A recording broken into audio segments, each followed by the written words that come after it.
ठाण्यातील खंडोबा मंदिरात चंपाष्टमी मोठ्या उत्सवात साजरी। ठाण्यातील जवाहर बाग जवळील स्वयंभू खंडोबा मंदिरात चंपाष्टमी मोठ्या उत्सवात साजरी करण्यात आली। यावेळी दर्शनासाठी भाविकांनी मोठमोठ्या रांगा लावल्या होत्या। सालाबादप्रमाणे यावर्षी सुद्धा खंडेराया महाराजांची चंपाष्टमी उत्सव मार्गशीर्ष महिन्यातील 26 तारखेला साजरा करण्यात आला। यावेळी बोलताना जय मल्हार मंदिर ट्रस्टचे सचिव सर्जेराव नरे म्हणाले, मार्गशीर्ष शुद्ध षष्ठी ही तिथी पंचाष्टमी म्हणून साजरी केली जाते। ठाण्यातील स्वयंभू अशा या खंडोबाच्या उत्सवाला लाखोने भक्त येतात। संध्याकाळी 6 नंतर येथे भंडारा ठेवण्यात येतो। यावेळी 25 ते 30 हजार भक्तगण भंडाऱ्याचा आस्वाद घेतात। 6 दिवस हा नवरात्र उत्सव चालतो।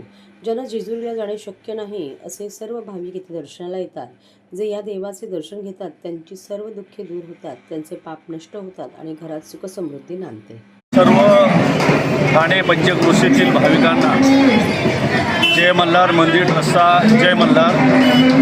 मी सर्जेराव नरे या संस्थेचा सचिव म्हणून काम करत आहे। आज चंपाषष्ठी निमित्त या ठिकाणी जी मुलाखत घेतली जाते त्याबद्दल मी सांगतो आहे की हे जे खंडोबाचं मंदिर आहे याची जी सुरुवात झाली ती 1948 साली झाली। 48 साली या ठिकाणी आमचे संस्थेचे जे संस्थापक आहेत होते कैलासवासी बबनराव विष्णू शिवले फुलवाले, हे यांची खंडोबावरती निश्चिम भक्ती होती। ते खंडोबाला वारंवार जायचे आणि त्यामुळे त्यांना देवाचा संचार पण त्यांच्या अंगामध्ये होता।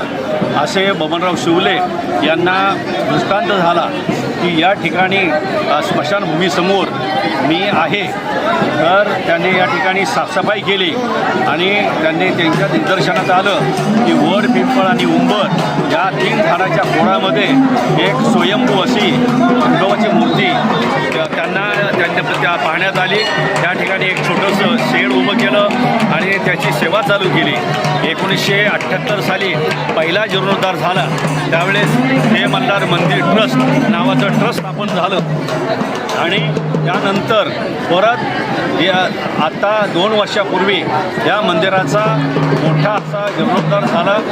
या ठिकाणी वड, पिंपळ आणि उंबराचं जे झाड होतं ते या 3 वर्षापूर्वी आपोआप उन्मळून पडलं आणि या ठिकाणी रात्री 2:30 वाजता त्या दिवशी 25 जून ही दिवस होता, दिवस रात्र पाऊस होता। त्या ठिकाणी ते झाड उन्मळून पडलं। उन्मळून पडल्यानंतर त्या ठिकाणी कुठल्याही प्रकारची कोणालाही इजा झाली नाही, दुखापत झाली नाही। असं ते झाड पडल्यानंतर त्या ठिकाणी जो आपण जीर्णोद्धार केलेला आहे त्यामुळे ती मूर्ती त्याच जागेवरती स्वयंभू मूर्ती बसवलेली आहे आणि भव्य असं हे मंदिर उभं केलेलं आहे। आणि चंपाषष्ठीचा उत्सव आपल्याला माहिती आहे की चंपाषष्ठीचा उत्सव हे नवरात्र 6 दिवसाचं हे नवरात्र असतं। त्या नवरात्राची सांगता त्या षष्ठीच्या दिवशी होते। खंडोबाने या मणिमल्ल हे जे दैत्य होते त्यांचा वध केला आणि तो दिवस हा चंपाषष्ठीचा दिवस आहे आणि तो आपण या ठिकाणी साजरा करतो। आणि सर्व महाराष्ट्रामध्ये माझ्या माहितीप्रमाणे कमीत कमी 60% लोकांचं कुलदैवत हे खंडेराय आहे।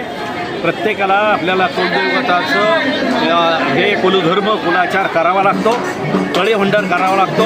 आजच्या ह्या कार्यक्रमामध्ये सकाळी 5 वाजता या अभिषेक झाला, त्यानंतर 7 वाजता जे संपूर्ण दर्शनाची लाईन लागलेली आहे तर संपूर्ण दिवस लाखो भाविक या ठिकाणी दर्शनाला येतात।